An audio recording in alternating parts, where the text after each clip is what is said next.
This is Reasonable Doubt with your hosts, Mark Garrigus and Adam Carolla. Yeah, get it on. Got to get on a church. We're going to mandate get it on. And welcome to the best hour or so in the universe. It's Reasonable Doubt. I'm Adam Carolla. It's Mark Garrigus in his office. Where are you, Mark? I'm actually in the kitchen at the house. Oh, you are? Yeah.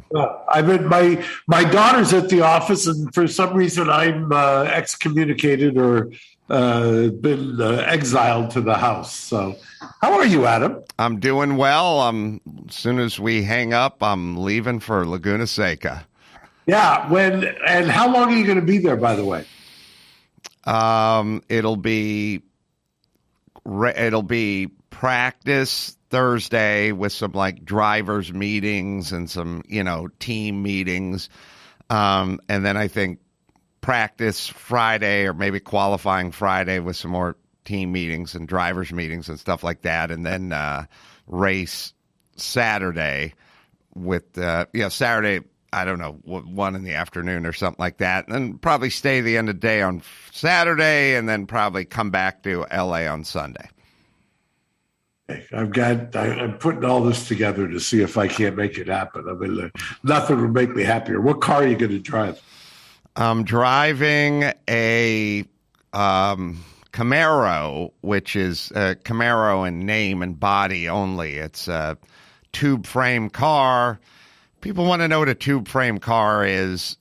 I think if you everyone can picture like a spec Miata series. Like Miata has a racing series. Okay, that is a tub-based car. That car started off life as a Miata, and then it was heavily modified to race. A tube frame car looks like a dune buggy. It looks like a sand rail without its body on. It's just a whole bunch of right angles and tubes welded together, and then they hang a body off it that resembles a Camaro, but not any Camaro you've seen.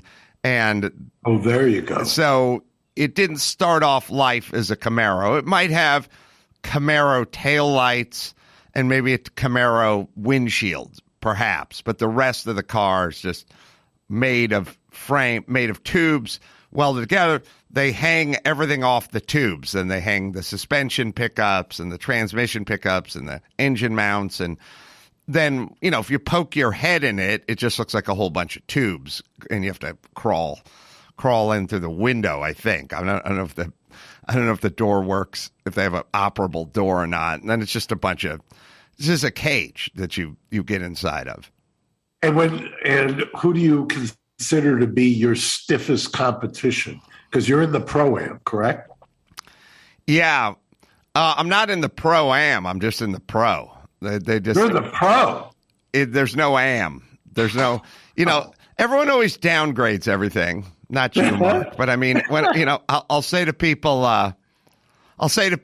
I'm going to Laguna Seca as a professional Trans Am series, and I'm racing in Trans Am 1. And they go, in the celebrity round? Yeah, I didn't diss you with that. No. It's kind of like when people say to me, "Oh, celebrity lawyer," like right. You're wiping off their shoe. Trying to devalue your accomplishments. And yes, I appreciate you looking at me as a celebrity, but there shall be nobody else on that track who doesn't do it for a living. These are all just professional drivers who drive in the Trans Am series, and this is one of their stops. So, I don't know, Gary. Well, got to be in the States. This has got to be. I mean, it's a storied location and a storied history. Laguna Seca is great. Chris sent a video from the racing team, I think, of a guy doing it last year or something like that. You can see what a lap looks like. I'd love to see it. Track. Where do you have it? In this car. I will in a moment. Second. So okay. We'll get to that. But yes, it's thrilling. It's a little complicated. Who's your team? I think my Showtime team is Motorsports? Showtime Motorsports. They'll have the semi truck. They'll have the big awning. They'll have the whole tires and the whole crew and all the guys who do all the data acquisition and do stiffen up the suspension and dial stuff in and take the tire temperatures, when you come off the track, and they'll be doing all that stuff. The car is fairly self-explanatory, but there'll be a few buttons inside of it that you either want to hit or stay away from. There's also some messing around with the sway bar. So, anyone's an enthusiast knows what a sway bar is. Right. I was going to say, is it the standard way, the way you would picture a sway bar behind your head? That's the roll bar. Oh, the okay. Sway bars underneath the car. Back when people would modify cars back in the day, they'd add sway bars. But did the old 914-6 have a sway bar? I don't know if it came from the factory with a sway bar, but plenty of people probably added a sway bar kit. These cars have an adjustable sway bar, so you can stiffen them up, meaning on lap 25, your fuel tank, you're using up, half a gallon a lap or whatever it is, right? So now you run 20 laps and you've just taken out 20 gallons of fuel from the back of your car, which has now made the back of your car much lighter than it was when you started the race. So you will adjust the sway bar accordingly to stiffen it up or whatever it up as the race goes on. So there's a couple things to futz around with. Gary has. Wait, well, can you do? Does Gary have it yet? Because I was asked for more. Where do you adjust the sway bar from? There's a handle to your right on the transmission tunnel, and you will move it around. I'm usually scared to touch things in these cars because I don't know what's going on, and it have a full a little display. It'll tell you what gear you're in, and RPMs. It'll have a shift light. Shift it, maybe. It's got a shift. It doesn't have a shift light that tells you when to shift, does it? Oh, yeah. You'll know. I mean, you'll know when it's time to shift because you'll hear it. But we'll see if we can get this. It's not on the screen, Gary. Sorry.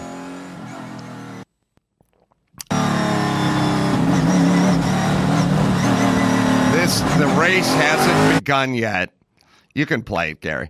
This is them warming the tires up. So when you see guys scrubbing the tires back and forth. My favorite expression from the wide world of sport. What he's doing now is warming up the tires. Yeah, when you see them violently jerking the car back and forth. That's, by the way, when guys like me slide off the track on the parade lap trying to warm up the tires. Now you'll see the pace car will pull off, and then they'll come around, and it's a rolling start, and everyone will grid up, and you'll look for the green flag. And as they say, once the green flag drops, the bullshit stops. So now they come around. Now they're gridding. They're looking for the green.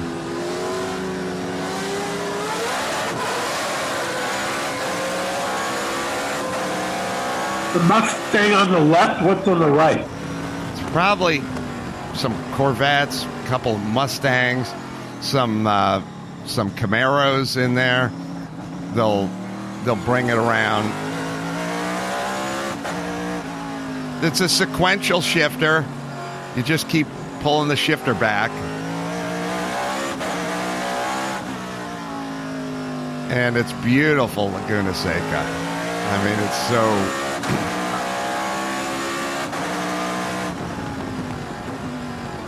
Somebody hung a tire up there on some dirt.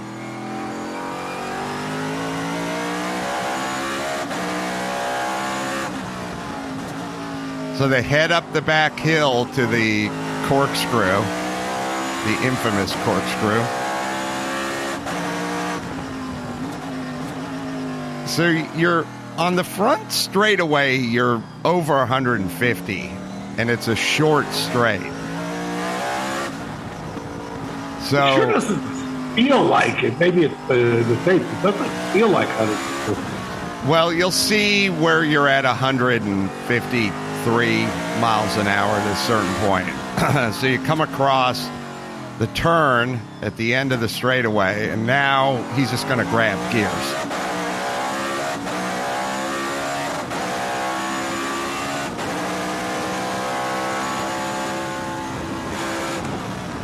Yeah, so now you get to he got to 151. Now you can stop it there. Now, this is the beginning of the race, so the tires are still kind of cold, so he'll pick it up a little bit. You can't go too hard at the beginning because you haven't got the tires sufficiently sticky, heated up. How excited do you get for this? I'm into it. I'm pumped, but there's a learning curve. There's lots to deal with. You got to look around for the flags too, because they're telling you yellow flag, red flag, black flag, blue flag. The one you don't want to see that often is that they have the blue flag with the yellow stripe going down it, which means someone's trying to pass you essentially, and you're not seeing them. That's not the Ukrainian flag with the blue and the yellow. It's close. It's close. Yeah. All right. So now back. Well, back to law. Breaking news today. My buddy Jose Baez, who's been sitting on pins and needles for I think a week. I was just texting to congratulate him this morning. Just got how many counts, Gary? 14 counts. I believe guilty? So. Yeah, I believe so. 14 acquittals on murder. Really? Yeah. What was the story? Yeah.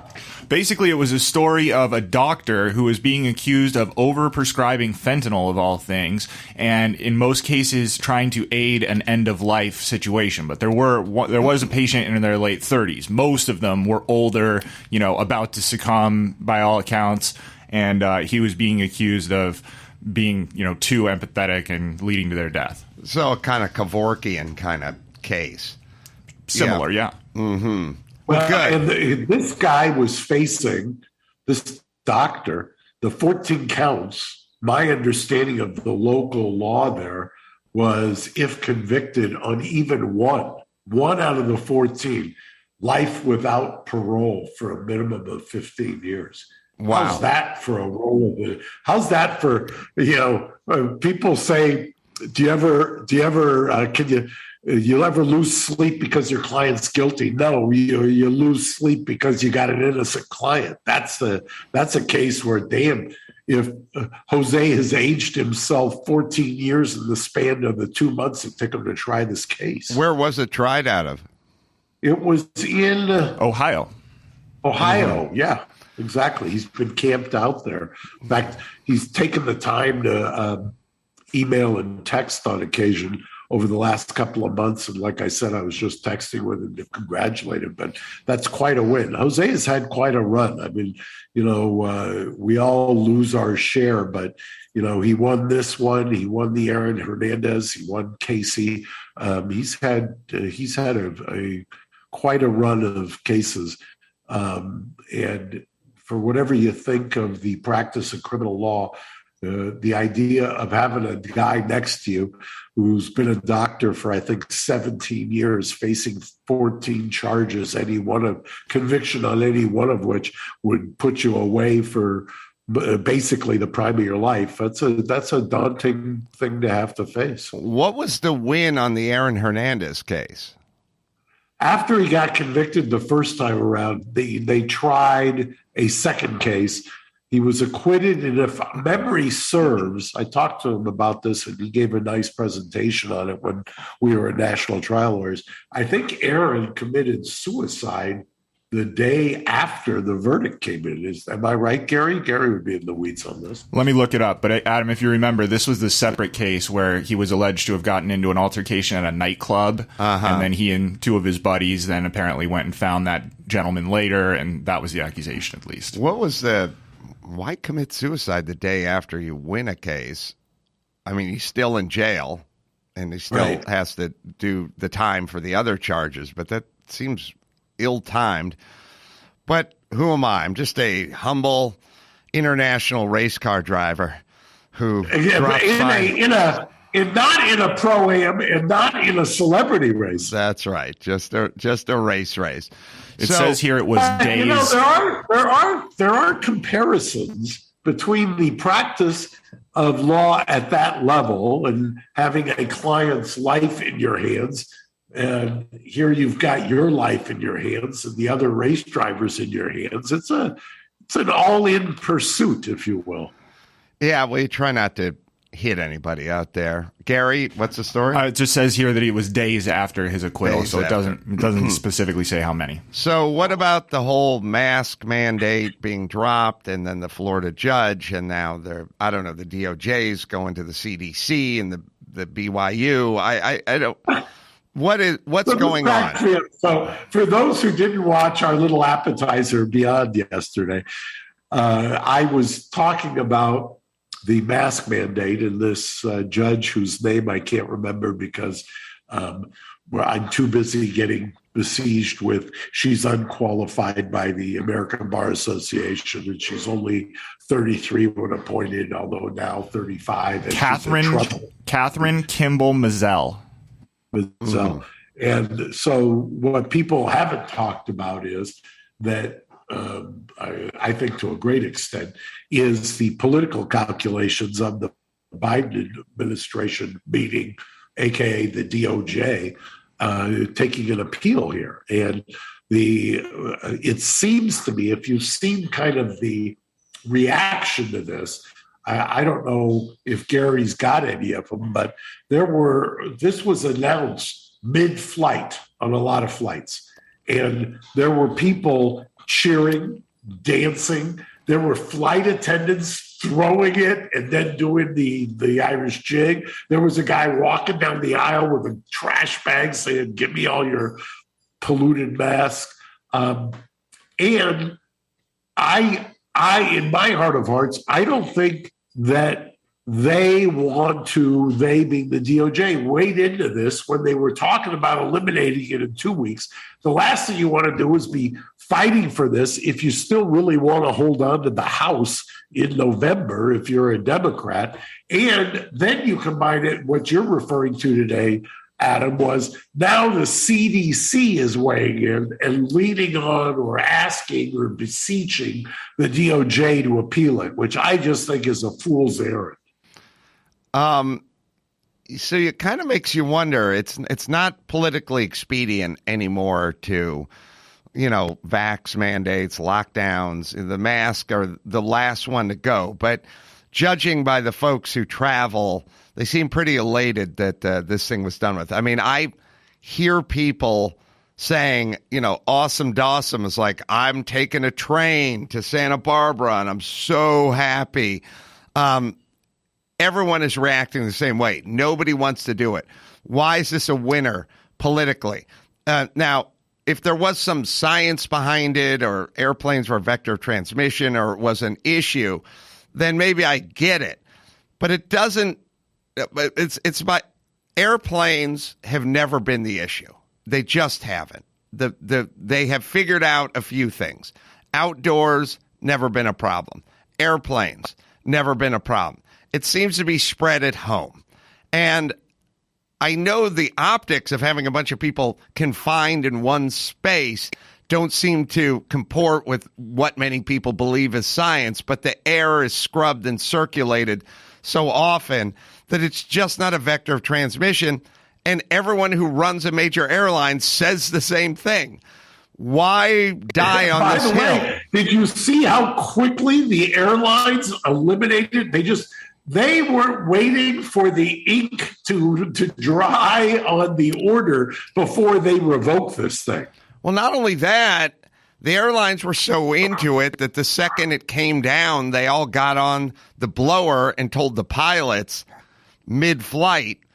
You know what I mean? I mean, you could have had it. Look, the flights from Burbank to Muncie, Indiana, they're 2.5 hours in. If you're an airline, you could go, wait till they land, or we'll start tomorrow, or whatever it is. They told everyone mid-flight. I mean, that's how much they wanted this to end.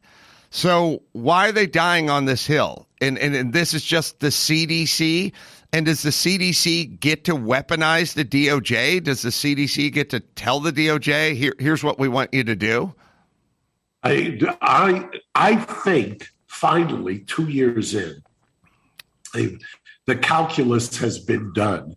And when I say the calculus has been done, people have finally come to realize that they were hoodwinked. And what I mean is, you can use ad hominem fallacies and attacks on this judge, but I have said all along to you've sat and listened to me kind of vent at you about how I believe that the judiciary, saved the U.S. Supreme Court. And who would have ever thought me would be sitting here, touting the U.S. Supreme Court, but that they'd abdicated their role as a check and balance for executive action. And, for all the people who are screaming about this decision on my side of the aisle, what the hell are you talking about? It's been 2 years in. You can't have a perpetual emergency. And by the way, there isn't anything to justify it at this point. Well, Jen Psaki's like up there, as we talked about. She's profoundly disappointed that we've clawed back some of our freedom as Americans. So I understand this is a bad day for her and the Biden administration. But also, she's up there saying stuff like, we just want to extend it a couple of weeks so we can get a little more data in. You don't have sufficient data on flying 2.5 years into this shit show. You've not collected any data. By the way, here's how data works. When it works for you, you recite it chapter and verse. When it's not working for you, you don't bring it into the courtroom. If there's anything we have data for, or at least a potential for data for, it's commercial airlines. They never really fully shut down. I was flying commercial flights at the beginning of the pandemic, the middle, the end, the beginning of the new pandemic, the middle and the end of that. Flights are crowded. Airports are crowded. If we ever had any data on it, this is it. This isn't some church in rural Alabama where the parishioners were singing too loud. This is literally hundreds of thousands of flights every day of the fucking week in every goddamn major city in the United States and internationally. You guys need more data? Well, by the way, does data really matter also? Because that kind of segues into the next story I really wanted to talk about. Well, slow your roll. Let me hit a spot here. Cerebral psychiatrists, well, the visits can cost up to $500 a session, and traditional therapy can be over $100. That adds up to thousands a year. Cerebral, online mental health service that offers prescription medication, counseling, and therapy for anxiety, depression, ADHD, insomnia, and more. One of the few services that provides prescription medication online through a licensed provider and ships meds straight to your door. Unlimited messaging with your care team. Connect with your counselor and therapist on your own schedule through the laptop or Cerebral's mobile app. Simone Biles is their chief impact officer because she knows a little something about going through a hard time. She's a huge advocate for reducing stigma around getting treatment. It's Cerebral, right, Gary? That's right. Listeners of this program can receive 65% off your first month of medication management and care counseling at getcerebral.com/doubt. Go to getcerebral.com/DOUBT for 65% off your first month. That's just a total of $30 to get started. Join Cerebral today on their mission to make quality mental health care available, accessible, and affordable for all. All right. What's next, Mark? Okay. So talking about kind of this idea that we're basing our decisions and our governance on things. There was an article today that there has now been pushback on, and it was probably, if I had to guess, it was in the LA Times. It was sent to Gary and me by one of my associates. Gary, do you have the article that I'm talking about? And was it the LA Times? I'm pulling it up right now to check. Okay. So basically what this is... It was the LA Times, yes. Of course, because if there's ever a solution to a problem that will help, they've got to take the opposite. Right. Look at this headline. Opposition mounts against Newsom's plan for court-ordered treatment for homeless people. Yeah. Yeah, opposition. Gary, Opposition, right? I wonder who the opposition is. Gary, can you put up one of the quotes here, because this quote is precious. Yeah, just let me find the right section here, but I'll put it up on your screen. I've got. I mean, this. There you go. So basically, what this is basically the care court, and this is not something new, by the way. This is something that has been utilized with great success, but only in like little micro chips.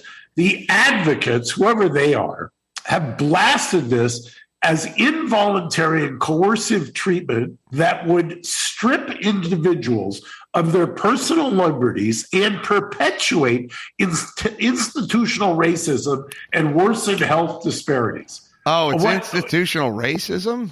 Wow. Yes. I love it. I mean, it is. They said care court flies in the face of any evidence-based approach to ending homelessness. You know why? Because it prioritizes, read it, mental health services, not housing, as the initial step toward recovery, which would deviate from California's housing first principles. By the way, where are those housing first principles of California? Where do those exist? Because I reread the Constitution this morning. I didn't see them there. I don't understand. You know what this is, by the way? This is a sustained attack on the idea that homelessness is a housing issue as opposed to a mental health issue as a first kind of a touchstone. And they bury it in there, but not before they kind of level an attack. This notion that it's housing, a lack of affordable housing, it is so counterintuitive to any logic that anybody has, and everyone has gone through it. I've told people a million times, I started off life with a roommate, then I had a third roommate in a one-bedroom apartment, then I had 3 or 4 guys in a rented house, and I carried this through my entire life until I got into show business. I always had roommates.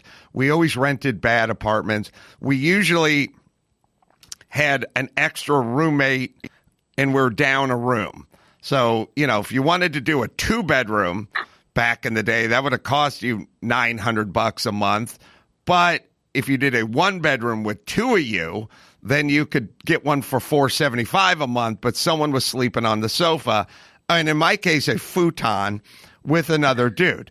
And after that, literally bunk beds from my buddy Chris's childhood. His little brother had a bunk bed. We slept on a bunk bed. I used to have buddies who would, like you, because we led somewhat parallel lives. We used to rent these houses, and they were always in neighborhoods where we could afford, which would not have been, you know, the hardscrabble streets as you describe it of La Cañada. But I had buddies who would show up generally with the old style van, you know, VW van or the serial killer van, the old Ford Econoline. And then they would park. They would either crash in the back of the van and then come in to use the kitchen and the restroom, or they would crash on the couch and the van would be kind of a walk-in closet, so to speak. But that was life for a good 5 to 7 years of mine. Life. Los Angeles is filled with apartment buildings that are filled with like multi-generational Hispanic families with like the grandma and the dad and 7 people living in one unit. It's all very doable. Now, if you're strung out on fentanyl and you're clinically insane, it is not doable. And that's the only, this perpetual wheel of arguing about the problem is low-cost housing. That's insane. Look, I've said it a million times. You can learn everything you need to know by just going,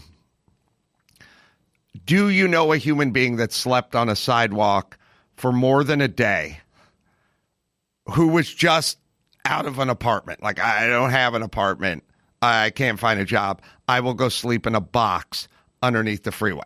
Do you know that person? Have you seen that person? Do you have a family member? Do you know of somebody? Have you heard? High school buddy in with a lack of drugs and psychosis.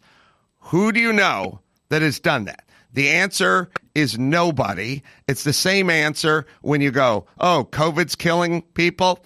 Does anyone know a 14-year-old boy who's died of COVID? Does anyone know them? I'm not talking about the fucking story you saw at New Brunswick. I'm asking you, who do you know? Whose family member? Whose friend? Whose friend of a friend? Sonny has 1,000 friends. Natalia has 1,000 friends.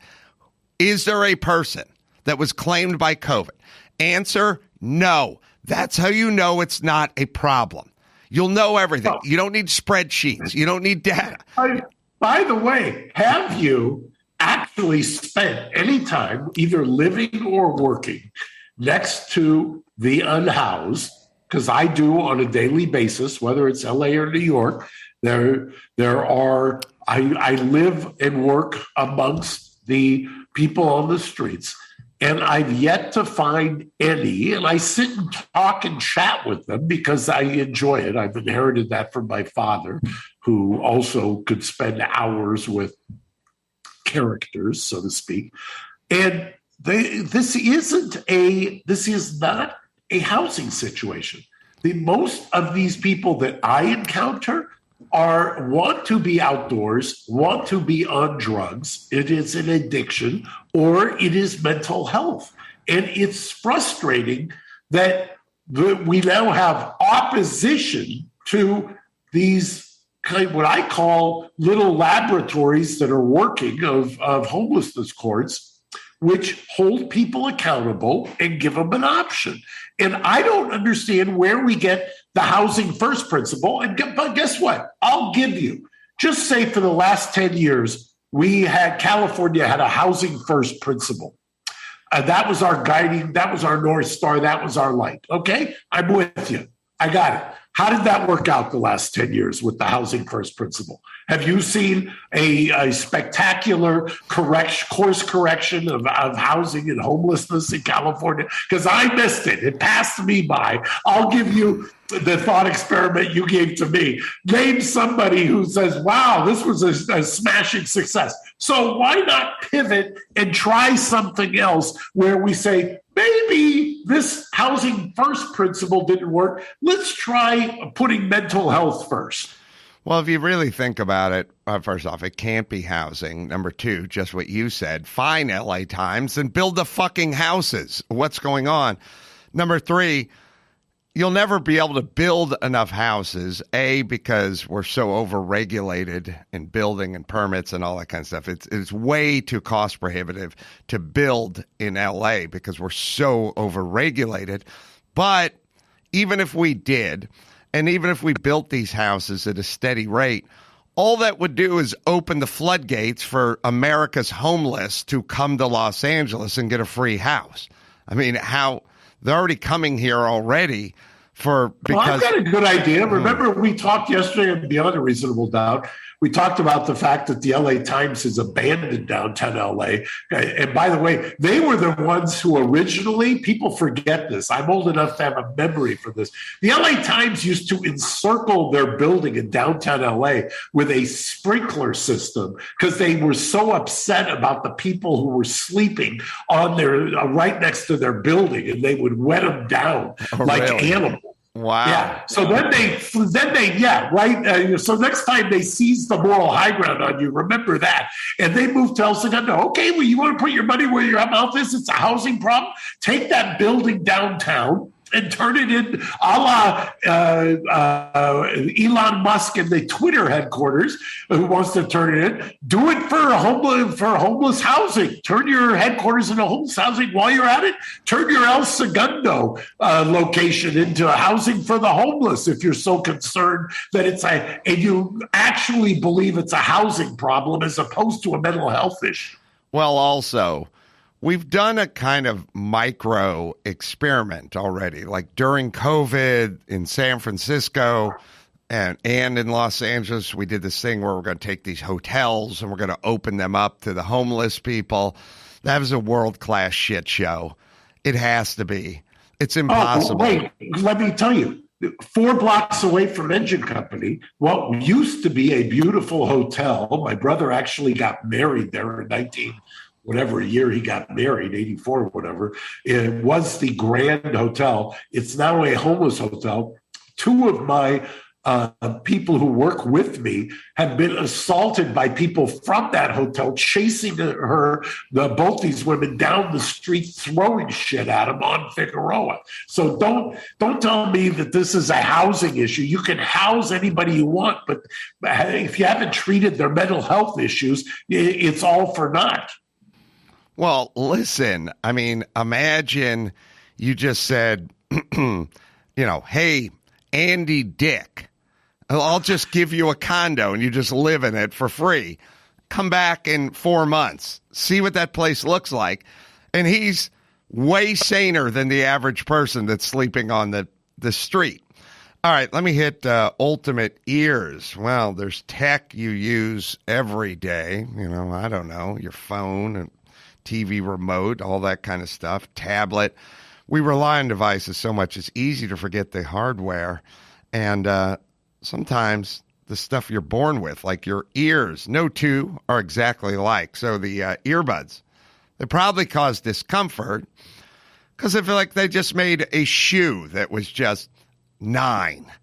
Well, people have size 13 and size 6, but you just got one shoe supposed to fit all. Well, it's not going to be comfortable for all. UE fits true wireless custom fit earbuds from Ultimate Ears. Premium sound, all-day comfort. Stuff, you mold it, you can do it in 60 seconds. It's a perfect fit. Stuff that used to have a professional tech do this for you. 8 hours continuous playback on a single charge. Up to 20 hours in the charging case as well. And if you don't love them as much as we all love them here, because we all use Ultimate Ears here, they got a money-back guarantee, plus free shipping, free returns, and a 1-year warranty. Am I right, Gary? You are right. Use promo code DOUBT at UE.com/FITS to get your pair of UE fits. That's UE.com/FITS, promo code DOUBT. All right, Mark, any other stories you had your eye on? We got so many. I mean, it would be hard-pressed. I don't know if Gary's got any more tape from today, but I couldn't watch any more of it. I had it on the TV. He talks so slow. Amber Heard and Johnny Depp. Correct. And by the way, the theory that we were kind of going through yesterday on Beyond a Reasonable Doubt, I have confirmed it anecdotally all over town today. I've been everywhere in the Los Angeles County basin today, and it is uniformly women reacting with, "Oh, she's crazy. I don't know how he put up with her. I really feel for her." And guys reacting like Gary and you or me do, which is, dude, get a grip. I mean, what the hell are you doing here, basically? I mean, it's I don't know what the gender in-between crowd reacts, or how they react, but all I know is that those who are cis tend to have there tends to be a great divide where you can tell the difference. Well, I was thinking about you when I was watching the trial, because I watched a part where he cut his finger. She threw a vodka bottle at him. Vodka bottle. But I was thinking of you, Mark, and I was thinking of you coming in there with some sort of bottle ballistics expert, wanting to know if it was a Russian-based vodka, potato-based, or was it Kamchatka? Was it Stoli? Like, you'd have your guy in there. But I was thinking, he could tell you if it was handcrafted Tito's, right, or whether we had Stoli. How does one slice one's finger when one throws a bottle? It's like, what I'm saying is I've had a bottle broken over me, by the way. Didn't cut me, but I did have. Over your head? No, it was thrown at me and it broke right on my shoulder bone. But if somebody throws a bottle at you, it probably doesn't slice your finger. it may break on the ground and then you pick it up and like slice your finger. But this thing like threw a bottle at me and it sliced my finger off. Seems weird. It does seem weird. The only thing I've been able to come up with. The bottle, right. If you break the bottle, then throw the bottle, and instinctually the bottle receiver puts the hand up. I could see it. That's not where my head was going. My head was going that the bottle goes at him, he moves violently to try to dodge it, and then it breaks on a wall behind him, and as he's kind of falling or doing whatever he was doing to avoid the bottle, puts a hand down and hits a jagged piece of it. All right. That's my just in my head. I haven't heard anyone say that. Gary's actually choreographing this with kind of the film noir angle to it. I love it. And you're doing sort of a Brando Wild Ones biker 50s film exactly. move. I'm dating myself with the boom and the boom, right? Coming at you. You had a bottle broken over your head? Yeah, I had a bottle broken over my head. Back when I was waiting tables, you know where Parkway Grill is now, right next to the Chop House. When I was in high school, that was Emily's restaurant. And it was one of those nights when you would wait table. After I graduated from being a busboy cleaning up puke in the urinal, I got to wait tables. And, you would see this back in the mid 70s, you'd see some fisticuffs, as we used to say, at the end of the night. And there was one fight where kind of a guy came at me, I came back at him, and then next thing you know, there's a bottle over my head, which is, that's you can bleed a lot from the back of the head. Oh, yeah. Always look, anyone who watches the UFC, guy gets a cut, and it's just a horror show. All right. We got one more, or do we want to bring it home? What do you got, Gary? We could talk a little. Little what? We could talk a little Rust. Oh, Rust. That's right. Yeah. Yes, what happened? Good. So today, I believe it was the state of New Mexico, their version of OSHA, might have even been OSHA, released a scathing report. Gary will put up maybe part of it, but they talk about, I hate to say coming attractions of what we talked about months and months ago, but the way they laid it out is a absolute blueprint of exactly the kinds of cost-cutting, negligence, and it was a devastating report. Brian Panish, who's handling the lawsuit for the widower, is going to have a field day with this. This will take him into negligence per se. It's a pretty wild report. It's 11 pages long. I read the whole thing, and basically you get to the end, and it's just there's a list of like 7 or 8 people that all just look absolutely awful, and like they were purposefully ignoring safety, and there was emails detailing like how this was going to eventually be a problem. It's scathing. Yeah. And by the way, I will tell you that this puts an awful lot of pressure on the district attorney to file charges, criminal charges. I mean, this report, this is not, they neglected this, they neglected that. This is a damning indictment of what happened on that set.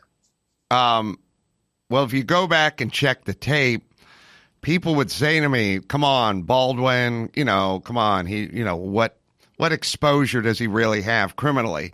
And I said, well, none now, but wait till they get the trove of emails. Wait till they get all the stuff of all the people going, this gun handler, she's inexperienced, she's not capable of doing the job. And then someone writes back, she's cheap, we're keeping her, or whatever. There's no such thing as running a business, doing a production, filming a movie or whatever.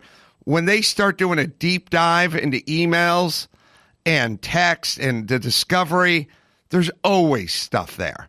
Always. Here's your options. You can have a medium amount of shit when they look into that stuff, or a shitload of shit. There is no nothing. There's always stuff. And so and in the hands of a good prosecutor, they can paint a damning picture.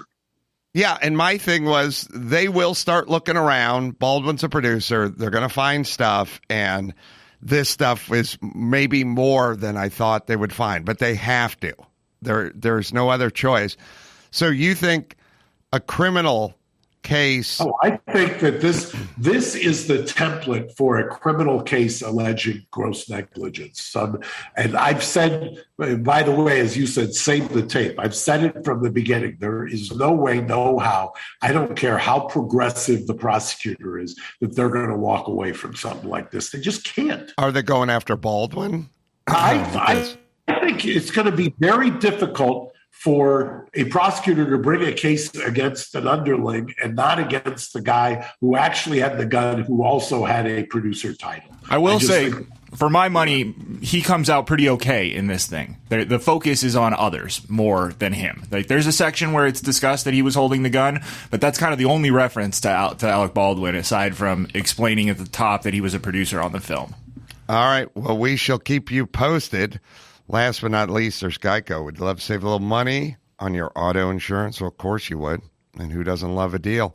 When it comes to great rates on insurance, every insurance, Geico can help. Insurance on your car, truck, motorcycle, boat, RV, even homeowners, condo, and renters coverage as well. Save even more with a special discount when you bundle your coverages. Plus, add the easy-to-use Geico mobile app and 24/7 roadside assistance, and you can switch to Geico. It's a no-brainer. Switch today and find out just how much you could save at geico.com. All right, go to amcarolla.com for all the live shows. What do you got, Mark? Ooh, you've got, if you're in Palm Springs this weekend, stop by Gigi's at the V Hotel. Say Reasonable Doubt. They'll give you something, I'm sure. If you're in San Clemente, stop by Casa Tropicana, Pierside Restaurant. If you're in New York, go by the Grand Central Terminal in Prova, or in the Moxie Hotel, we've got Love Pizzas. So we got all kinds of stuff going on. So, till next time, I'm Carolla for Mark Garagos saying mahalo. Thanks for listening to Reasonable Doubt. Tune in next Saturday for an all-new episode.